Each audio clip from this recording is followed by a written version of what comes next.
The 90s.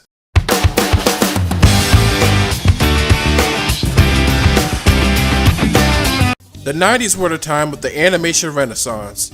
Disney was back to releasing some of the greatest animated films ever made. They were both critical and financial hits, with other studios opening up their own animation divisions to copy their success, most of which were unsuccessful. Japanese anime was beginning to make its way to the United States, with Sailor Moon, Dragon Ball Z, and Pokemon for the kids, and Ghost in the Shell and Cowboy Bebop for the adults. CGI animated productions began to pop up, with the Saturday morning cartoon reboot and the groundbreaking Toy Story from newcomer Pixar. And of course, there was television. The popularity of The Simpsons would lead to a huge boom in adult animation, while shows like Ren and Stimpy, Batman the Animated Series, and Animaniacs treaded that fine line for being just as much for adults as they were for children. Let's not forget about the launch of Cartoon Network in 1992. In the early years, they were known as the channel that reran classic Hanna-Barbera and Warner Bros. Cartoons, but then Hanna-Barbera president Fred Siebert would come up with an idea that would usher in new talent that would deliver fresh, new creator-driven ideas with world premiere tunes, aka What a Cartoon. This show would be Hanna-Barbera and Cartoon Network's attempt to pay tribute to the theatrical cartoons from the golden age of animation, with 48 new cartoons created by several young animators, as well as some seasoned veterans. We're going back to the way cartoons should be made. That is, giving a director creative control over his own project. You could argue MTV's Liquid Television did this first, but it was the What a Cartoon show that caught the attention of my generation. And as we all know, many of Cartoon Network's earliest and greatest shows spawned from this series. As someone who grew up with this show, I have my personal faves. Sure, we all know the ones that became Cartoon Network original series, but I want to highlight the ones that don't get a lot of attention. And hopefully that will change. So, I present to you my top 5 favorite What a Cartoon shorts. Number 5, Gramps. Created by Michael Ryan and Butch Hartman, a grouchy old man tells his grandchildren a tall tale of how he saved the world from aliens, and hilarity ensues.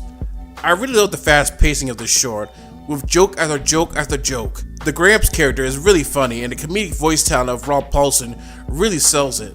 Do we have to listen? Yeah, we better. Remember what happened to Grandma? She was dead when I got there!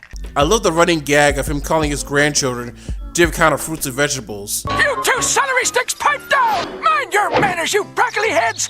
You cantaloupes, what color? Butch Hartman did several of the What a Cartoon shorts, and this one is probably my favorite of his. It does have some of the same humor his future works will be known for, from slapstick to sight gags to pop culture references. Deserve man! It's a cookbook! It's a cookbook! That's been done! Now that I think of it, the whole short reminds me of the old Commander McBragg shorts. It's a shame it didn't go anywhere, cause I would have loved to hear more of Gramps' stories. Oh well, it's still a fun short. Number 4, Pizza Boy and No Tip. Created by Robert Alvarez, Pizza Boy must deliver a pizza all the way to the Arctic in 5 minutes or less, or else he won't get his big tip. There's so much manic energy in this one that you think it would get old after a while, but actually it makes it funnier, to the speed of the animation, to the voice acting. It's hilarious that Pizza Boy is so determined to deliver this pizza on time, even with all this crap happening, no doubt getting it ruined in the process. But he doesn't care, he's got a delivery to make. Ending with him going crazy when he doesn't receive this tip. It's really funny and worth checking out. Before we continue, if you like this or any of my other videos, I would ask you to consider supporting me on Patreon, where every dollar goes to production like software expenses and getting these out on a regular basis. You could get early access, a special credit, shout out to a YouTube, Twitch, or blog, a commission by me. You could even request a Hanna-Barbera or Tom and Jerry special for the Funtastic Legacy of Hanna-Barbera minisodes, which could be anything from this list. If you don't want to, you could also donate to me on Ko-fi. And liking, commenting, subscribing, sharing, and clicking the bell icon is much appreciated. Thank you all so much for your support. And now, back to the video. Welcome back to our show. Number 3, buy one, get one free. A smarmy a-hole buys a cat to impress his date and threatens to sell his organs to a violin factory if he messes up his penthouse. The date seems to have a cat of her own, a cool feline named Fix, who's probably the best character in this short. Hey, look, it's a drag I had to bite you, man. But I just got this out the cleaner, son. He decides to throw a wild party once their owners leave. This short stands out from the others because of the red and stippy look it has, which makes sense seeing how many of the same artists from the show worked on the short. It might be a little too distracting for some, but I never minded. It's also hilarious how much destruction these cats cause, and the whole party montage is a lot of fun. You can even spot some cameos. You can see a cat that looks like Totoro, and even Top Cat. The ending has the guy going too far with his anger towards his cat after he finds the house in ruin, and he gets his just desserts. Number 2, the Dino shorts. This centered on the Flintstones' pet, Dino, on his own series of misadventures. While many of these shorts were made by young, inexperienced animators, William Hanna and Joseph Barbera got to create some shorts of their own, but independently. Truth is, they had been inactive as heads of Hanna-Barbera since the Turner buyout, and they hadn't directed anything together since Jetsons the movie in 1990, and even then they weren't really working together most of it, according to Iwo Takamoto. Joseph Barbera would create 2 Dino shorts, the first being Stay Out. Fred goes out for the night and leaves Dino in charge and putting a saber-toothed kitten out for the night, but the kitten has other plans. A very simple premise, but it works.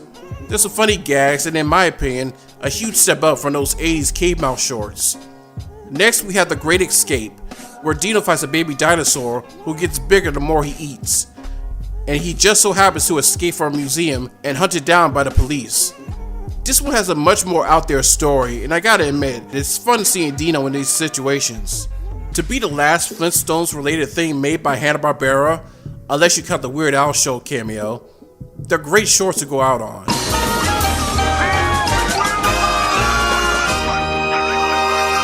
Before we get to number 1, here are the runners up.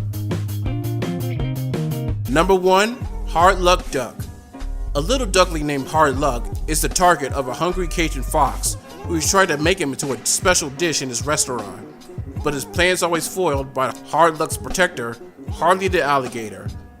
Doesn't sound like much, and it is a ripoff of Yankee Doodle cartoons, but the execution is everything, with great animation, timing, and voice acting from Rusty Taylor, Brad Garrett, and Jim Cummings. This and another cartoon, Wind Up Wolf, were the last cartoons directed by William Hanna.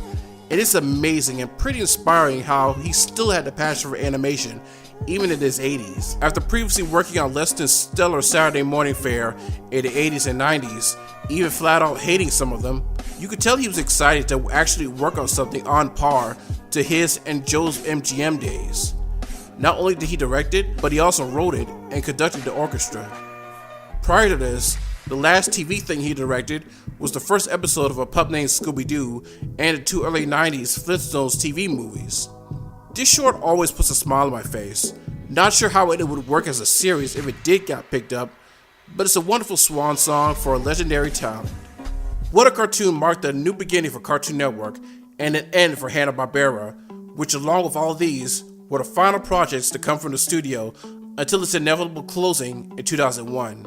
What a Cartoon would be so influential, Fred Seibert would use the idea again when he moved to Nickelodeon, who in turn would make Oh Yeah Cartoons in 1998. Even Disney would try to get on the act, with the less successful Shorty McShort shorts in 2006. What a Cartoon accomplished its mission in bringing original programming for Cartoon Network and is one of my all-time favorite cartoons. It's really cool seeing young artists/animators and their creations given a spotlight, and the tradition continues to this day with the new cartoons, and I can tell you I have several new faves. Most recently, What a Cartoon began airing on Adult Swim's Checkered Pants block, the first time the show ever aired reruns since 2003. Trust me when I say all these shorts are worth checking out. You can find something to love in all of them, even the more forgettable ones. But what are some of your favorite shorts? I'd like to hear them. Until next time, I'm 47 Cartoon Guy, and I gotta fly.